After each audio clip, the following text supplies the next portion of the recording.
Well, hello artists! I am here today to show you how you can create your own beautiful rock art. This time it is a geode that we are going to be creating for Rock Art Week.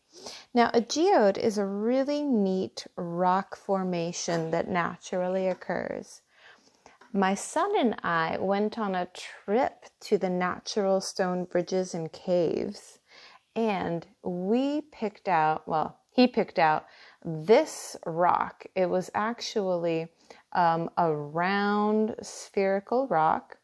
And what they did was, at the store outside the natural stone bridges and caves, they sawed it in half, and the inside, you can see there's sometimes they're open in the middle and they have crystals. This one has a slight little crystal pocket right there that you can see. It's kind of shiny and shimmery. But it's actually really beautiful. It's almost like a little landscape on the inside of this. So you'll see oftentimes little crystals, and sometimes you'll see rings of color. This is more like half of it's smoky and hazy, and then there's a little ring of color here and here and here, and a little pocket of crystals there. I also picked up at the natural stone bridges and caves this little slice of a geode. So imagine this was a whole rock, and they carefully cut little slices. And this, you'll see the rings of color. Actually, here it's a little easier to see this way. There. The rings of color.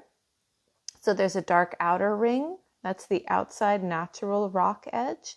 And then inside are all these beautiful rings of color. And then in the center, it's all crystally.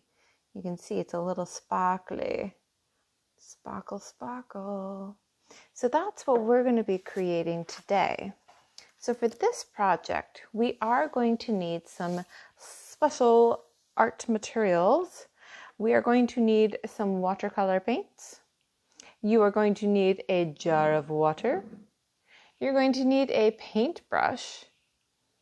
And you're going to need some salt. Yes, this is a little container of salt. You don't need a lot of salt. This is even way too much, but I'm just showing you. We're going to need some salt, and you're going to need a piece of paper. And just in case, I like to have on hand a little towel, because you never know.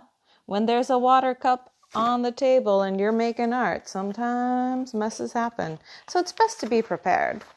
So for this, I am going to start with a nice blank sheet of paper. And what we're going to do first is actually a way of making art with watercolor called a wet-on-wet technique. So what we're actually going to do is we're going to take our plain old water and our paintbrush, and we are going to paint an oval in the center of our paper. Or it could be like any sort of wibbly-wobbly rock shape.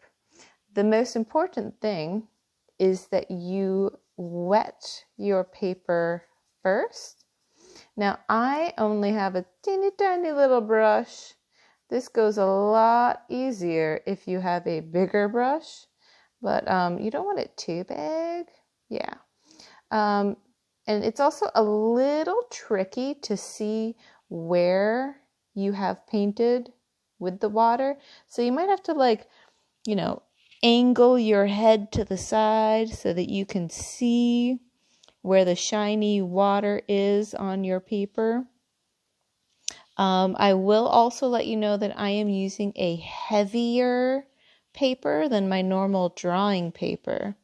If you have a heavier drawing paper or even watercolor paper or a mixed media paper at home, I highly recommend you use that, because when you wet the paper like this, it does make thin paper break down. And it's a lot easier to do this technique with heavier, thicker paper. I don't know if you can see it, but there's my oval. Now, I'm going to use a special selection of colors for this project. I'm going to look at my color wheel, and I'm going to use my analogous colors to create a very lovely looking geode. So analogous colors are colors that are right next to each other on the color wheel.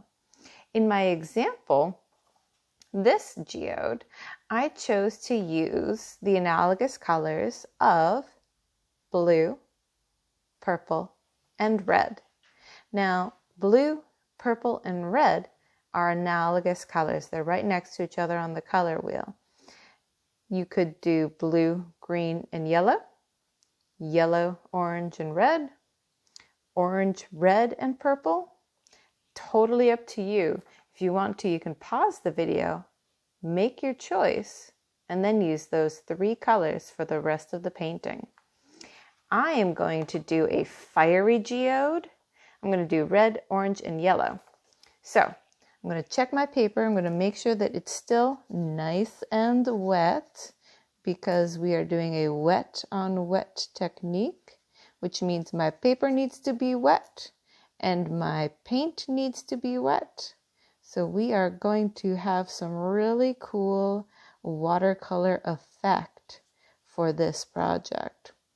I'm going to just quickly refresh the water on my paper because I took a little bit of time to explain about the analogous colors. Do you remember the analogous colors that I'm going to use for mine? I'm making a fiery geode, so I'm going to do red, orange, and yellow. So I'm going to dip my brush in my water, and I'm going to go first into my red.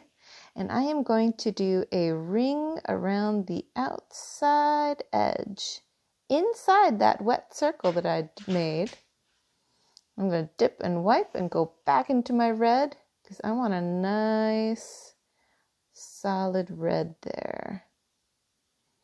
And it's important, I want you to make sure that you're inside that oval of water that you painted. And because it's wet paper, notice the color is bleeding into the middle. So cool. So I'm going to wash my brush. I'm going to go into my orange now. And I'm going to do a thin ring of orange all the way around like that. I'm going to make sure that my paint is nice and wet. Look at that. Now I'm going to wash my brush, wipe it, and I'm going to go into my next analogous color, yellow. I'm going to do a yellow ring right next to my orange. I'm going to go back and add a little bit more because I want a really bright, vivid colors. Intense. I'm going to wash, going back into my red. I'm going to do a red ring. Oh, that is intense color right there. Wash my brush, going into my orange, another ring of orange. Wash my brush, and I think I'm going to finish off with my yellow. Maybe, yeah.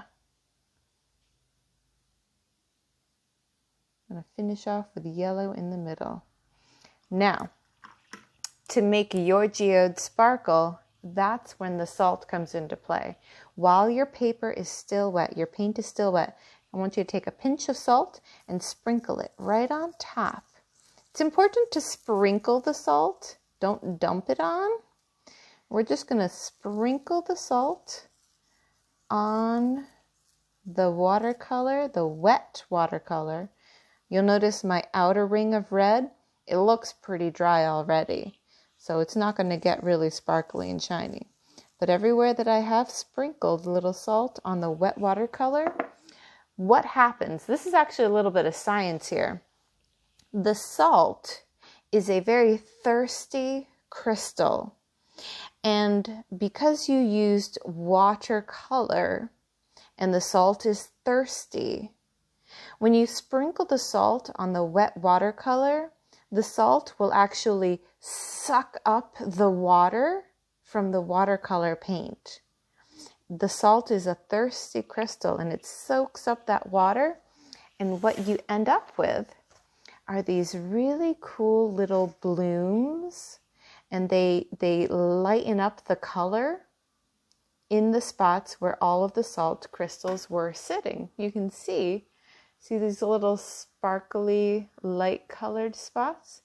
That is where a salt crystal was sitting, and it lightened up that area.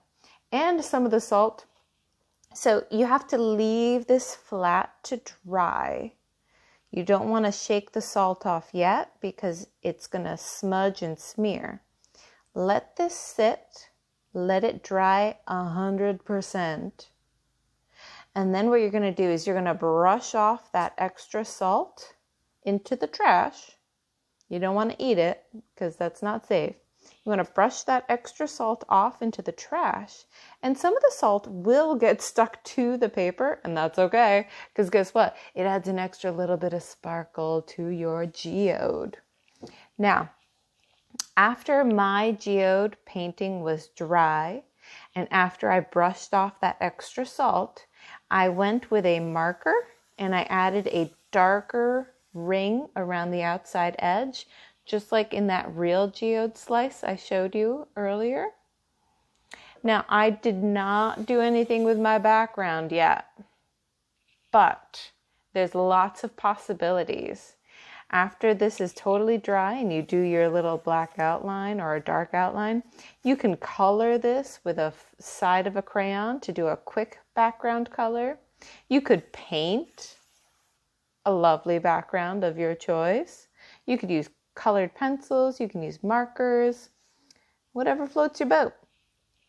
But yeah, that's pretty much it. I'm gonna let this dry completely, and then you can add your finishing touches, doing like a dark outline with a dark red, and then maybe adding like a black background would be really, really eye-catching. All right, my friends, I hope you enjoy your geode painting.